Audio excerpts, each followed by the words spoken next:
আসসালামু আলাইকুম। ওয়ালাইকুম আসসালাম। কেমন আছেন? আলহামদুলিল্লাহ। আজকে হলুদের বাজার আপনার সিজনটা শেষের দিকে, জি, এখন এই পরিস্থিতিতে আপনার হলুদের বাজারটা কেমন যাচ্ছে? 15 থেকে 16। 1500 থেকে আর বিশেষ করে 1600। আমাদের খরচ নেই তো, হাতে আচ্ছা। তুলার লাইনে তো 15 থেকে 1600 টাকা বাজার যাচ্ছে। আরে জি। তুলার লাইনে আমার হাতে যাবে, এটাও বলেছি, এটা তো শুরু। আর হচ্ছে আপনার মানে সর্বনিম্ন কত যাচ্ছে? 1600। 1600। আর সর্বোচ্চ সর্বোচ্চ 1600 আর কুমাটা 14, 15, 14, 15। এরকম না? দাম কি বাড়বে না কমবে না? কারণ প্রাইস সবজির বাজারটা একটু ভালো জন্যই আমরা নিচ্ছি, বুঝছেন? জি। সবজির বাজারটা একটু ভালো আছে। আচ্ছা, শুকনা সবজির বাজারটা 7,000 ছিল, এখন 8,000, 9,000 হয়ে গেছে হওয়ার দিক।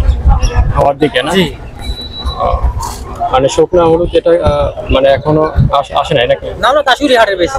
দাসুরি হাটে না? জি, আচ্ছা, মানে আপনার এই হাটে শুধু আমরা কাঁচা? এখানে কিনি আর দাসুরি বেশি সুখী সাইড। ও, আচ্ছা।